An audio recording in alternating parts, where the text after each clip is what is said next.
Senior citizens act 2007 जिन लोगों का उम्र 60 या फिर 60 से ज़्यादा है उन लोगों को एक स्टैट्यूटरी प्रोटेक्शन देने के लिए, वाइटल राइट्स को इंश्योर करवाने के लिए ये एक्ट को लाया गया था। अब ये एक्ट का सबसे चर्चित या फिर कंट्रोवर्शियल सेक्शन है सेक्शन 23। इसके ऊपर बहुत सारा judgement Supreme Court of India के द्वारा पास किया गया है और आज के इस वीडियो में मैं आपको ऐसा एक सुप्रीम कोर्ट के जजमेंट्स का एनालिसिस बताऊंगी जो आपको शायद कुछ ऐसा चीज़ सोचने पर मजबूर करेगा जो हम लोगों में से कोई भी सोचना नहीं चाहता है। और इस वीडियो के थ्रू मैं एक पॉइंट बिल्कुल साफ कर दे रही हूँ, माननीय सुप्रीम कोर्ट ऑफ इंडिया के द्वारा जो जजमेंट पास किया गया है जिसका एनालिसिस मैं आपको बताऊंगी, ये एब्सोल्युटली उनके जजमेंट को इंसल्ट करना या फिर उनके बातों का कोई गलत मतलब निकाल करके मैनिपुलेट करके आपको समझाना मेरा उद्देश्य नहीं है।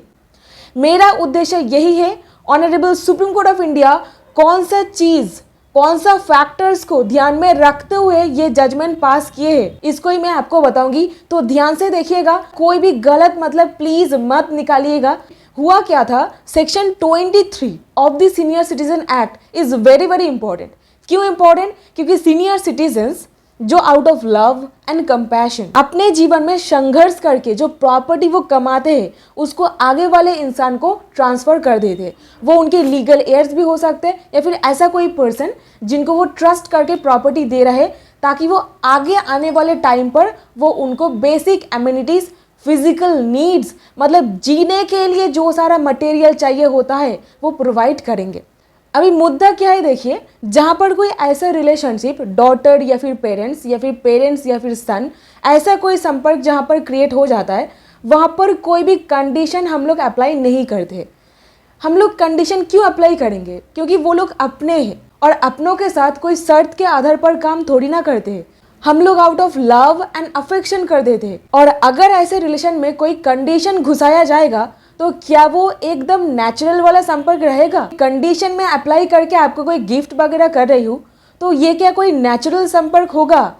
डेफिनेटली नहीं होगा। जो सारे एविडेंसेस ऑन रिकॉर्ड है, जो सारे फैक्ट्स एंड सिचुएशन बताया जा रहा है, उसको मद्देनजर रखते हुए सुप्रीम कोर्ट ये राय पास किए section 23 of the senior citizen act तभी अट्रैक्ट हो सकता है जहां पर कोई प्रॉपर्टी ट्रांसफर किया गया है बाय वे ऑफ गिफ्ट और अदरवाइज, मतलब कोई भी और तरीके से आपके पास गिफ्ट आ रहा है। अगर वो ट्रांसफर करने के वक्त कोई भी कंडीशन उनके ट्रांसफर डीड पर नहीं लगाते हैं, प्रॉपर्टी ट्रांसफर किया जा रहा है इस शर्त के आधार पर कर रहे हैं वो मुझे बेसिक एमिनिटीज, फिजिकल नीड जो मेरा है उसको फुलफिल करेगा। दैट मीन्स ये कंडीशनल ट्रांसफर हो रहा है, कोई भी लव एंड अफेक्शन के तहत ट्रांसफर नहीं किया जा रहा है। अभी सुप्रीम कोर्ट ऑफ इंडिया खुद सेक्शन 23 को इंटरप्रेट करते हुए ये सेक्शन का पर्पस डिस्क्राइब कर रहे हैं। तो इससे बड़ी बात और कुछ भी नहीं हो सकता है। सुप्रीम कोर्ट खुद यहाँ पर बता रहे हैं जहां पर सेक्शन 23 में कोई भी ट्रांसफर किया गया है वो ट्रांसफर किया जा रहा है out of love and affection, वहां पर उस डीड को रिवोक नहीं किया जाएगा अगर जो इंसान को प्रॉपर्टी दिया गया है वो प्रॉपर्टी लेने के बाद जो इंसान दिया है उसका कोई भी ख्याल नहीं रख रहे हैं। तो दूसरा पॉइंट ये क्लैरिफाई किए, जहां पर प्रॉपर्टी लव एंड अफेक्शन पर दिया जा रहा है दैट मीन्स प्यार मोहब्बत से दे रहे हैं, हम लोग का कोई एक्सपेक्टेशन नहीं है। अभी आप मुझे एक बात बताओ, अगर आप मेरे पेरेंट्स हो, आप खुद मुझे कुछ दे रहे हो तो आपका तो ये उम्मीद रहेगा मेरा बेटी मेरा ख्याल रखेगी, है ना? अब मेरा भी ये फ़र्ज़ बनेगा कि आपका ख्याल रखा जाए। ये फ़र्ज़ है, ये कहीं पर लिखा नहीं गया है, ये अंदर से आता है ना? अब तीसरा पॉइंट, तो कब ये सेक्शन अप्लाई होगा? जहाँ पर आप प्रॉपर्टी ट्रांसफ़र कर रहे हो कोई कंडीशन लगा करके। कौन सा कंडीशन? नंबर 1, आप मुझे basic amenities, physical needs provide करोगे जो जीने के लिए एक सहारा बन के काम करेगा। दूसरा, अगर ट्रांसफरी फेल करता है आपको basic amenities and physical needs provide करने में, देन आप जो डीड के तहत प्रॉपर्टी को ट्रांसफर किए हो उस डीड को खारिज करवा करके प्रॉपर्टी को खुद के पास वापस ले सकते हो। That's the thing. अभी यहाँ पर हो क्या रहा है देखिए, ये दो जो कंडीशन मैं आपको बताई ये लीगल फिक्शन के तहत अगर ये सेटिस्फाई हो जाता है देन ये मान लिया जाएगा दैट ट्रांसफर किया गया था फ्रॉड, कोर्शन एंड आपको इन्फ्लुएंस करवा करके। सिंपल सा बात, आपके साथ धोखाधड़ी करके ट्रांसफर करवाया गया है। यही सिर्फ और सिर्फ दो कंडीशन के तहत आप प्रॉपर्टी को वापस अपने पास ले सकते हो, रिक्लेम करके, वो डीड को रिवोक करके। यही चीज निकल करके आ रहा है। अगर आप लव एंड अफेक्शन के तहत प्रॉपर्टी ट्रांसफर कर देते हो, तो अगर उसके बाद आपका मेंटेन ख्याल नहीं रखा जाता है, देन प्रॉपर्टी आपको वापस नहीं मिलेगा। तो सिंपली एक चीज मैं बताना चाहूंगी, और मैं 25 साल की हूं, मेरा कोई भी उद्देश्य नहीं है माननीय सुप्रीम कोर्ट ऑफ इंडिया के जजमेंट्स को मतलब एकदम इंसल्ट करना, सोच भी नहीं सकती, ये मेरा उद्देश्य बिल्कुल भी नहीं है। But my exact point is that जहां पर सीनियर सिटीजन एक्ट के बारे में बोला जा रहा है, यानी कि MWPSC एक्ट, ध्यान से सुनिएगा, maintenance and welfare of parents and senior citizen act. So maintenance and welfare कहा गया है, तो इस जजमेंट के तहत क्या वेलफेयर किया गया सीनियर सिटीजन के साथ? What's your point of view? आपका क्या पॉइंट ऑफ व्यू जरूर कमेंट सेक्शन पर बताइएगा। वेलफेयर यानी कि ये कार्डिनल प्रिंसिपल है, कार्डिनल यानी कि कोर पॉइंट। जो एक्ट के तहत आपके ऊपर जजमेंट लागू किया जा रहा है, वो एक्ट कौन सा है? Senior citizen act. वेलफेयर करना, दैट्स द बेसिक पर्पस, है ना? तो किस तरीके से सेक्शन 23 का ये एक्सप्लेनेशन करते हुए सीनियर सिटीजन के साथ वेलफेयर किया जा रहा है, that's my question. The matter of fact is that जहां पर कार्डिनल रूल के साथ छेड़छाड़ किया जा रहा है, कार्डिनल ऑब्जेक्ट को ही बिल्कुल चेंज करके, ऑपोजिट करके, एक सेक्शंस का इंटरप्रिटेशन इस तरीके से करके राय पास किया जा रहा है, तो क्या जस्टिफाइड होगा ये पूरा एक्ट के साथ? सच में ये वेलफेयर एक्ट है? That's the question. तो हाइपर सेंसिटिव टेक्निकल व्यू इस तरीके के केसेस पर ऐसे किस तरीके से हम लोग अप्लाई कर सकते हैं, that's my question. Next point, जब भी हम लोग कॉन्स्टिट्यूशन के ऊपर कोई केस वगैरह मतलब हो जाता है हमारे इंडिया पर, तब हम लोग हमेशा बोलते हैं बेसिक स्ट्रक्चर को हम लोग कुछ नहीं कर सकते, बेसिक स्ट्रक्चर सबसे ऊपर रहेगा, क्योंकि basic structure is the heart and soul of the constitution of India. तो फिर सीनियर सिटीजन एक्ट का बेसिक स्ट्रक्चर क्या है? वेलफेयर करना। तो वेलफेयर करना, ये कार्डिनल प्रिंसिपल उद्देश्य ही चेंज हो जा रहा है भाई। अगर इस तरीके से कोई सेक्शन का इंटरप्रिटेशन किया जाएगा, तो then I have a doubt that law makers का क्या यही उद्देश्य था? That was the question. अगर मैं गलत हूं, बिल्कुल मैं मानने के लिए तैयार हूं, तो आप कमेंट में लिख करके जरूर रिस्पेक्टफुली मुझे बोलिएगा, I will definitely accept that.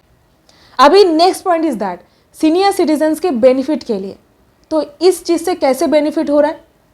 Conditional transfer India में कोई पेरेंट्स करेगा? नंबर 1, कंडीशनल ट्रांसफर मतलब क्या? नेचुरल रिलेशनशिप हो रहा है, अब तो भाई रिलेशनशिप में तबाही मचेगी। अब ये एक पूरा प्रेसिडेंट सेट हो गया है, प्रेसिडेंट यानी कि इसको ही फॉलो किया जाएगा आगे आने वाले जजमेंट्स पर।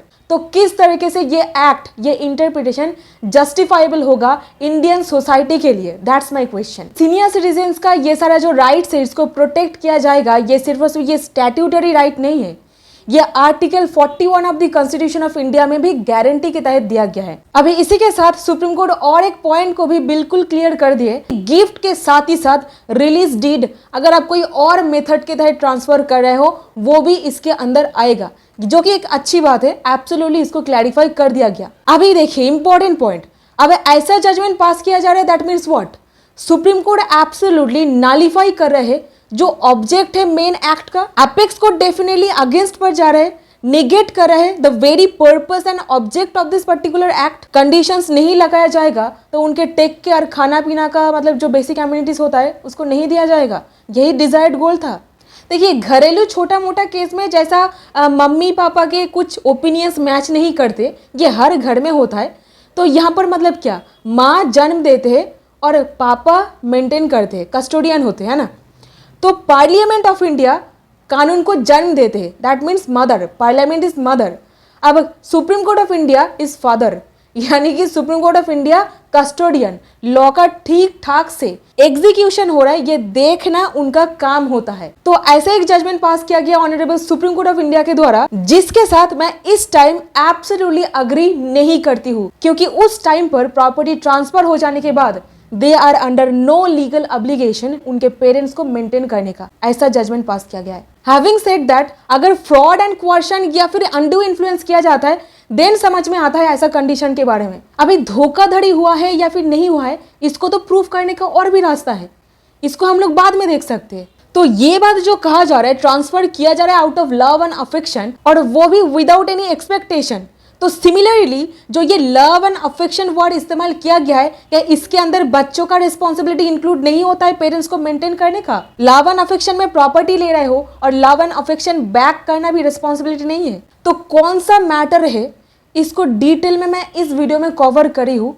तो अब डिटेल में देखिए what was the facts of the case. Life के जो मोमेंट पर वो लोग इनफर्म है, वल्नरेबल है, वो लोग खुद से अपना काम नहीं कर सकते, तो वहां पर बच्चों का ही तो रिस्पॉन्सिबिलिटी बनता है, फर्ज बनता है उनको मेंटेन करना। अब ऐसे में कौन सा पेरेंट्स कंडीशन दे करके प्रॉपर्टी देगा भाई? तो सिंपली यहाँ पर देखा जा सकता है दैट सुप्रीम कोर्ट का जो मतलब जजमेंट पास करने का ये प्रोसेस था, और जो ये एक्ट है सीनियर सिटीजन एक्ट, ये दोनों का इंटेंशन में कोई अलाइनमेंट नहीं है। तो last point two make that कि अब पार्लियामेंट ऑफ इंडिया को थोड़ा सा और ज़्यादा केयरफुल होना चाहिए चीज़ों को और ज़्यादा इलेबोरेट तरीके से एक्सप्लेन करने में। व्हाट से? Let me know in the comment section. So please don't forget to share this video with your friends, family, and don't forget to like this video.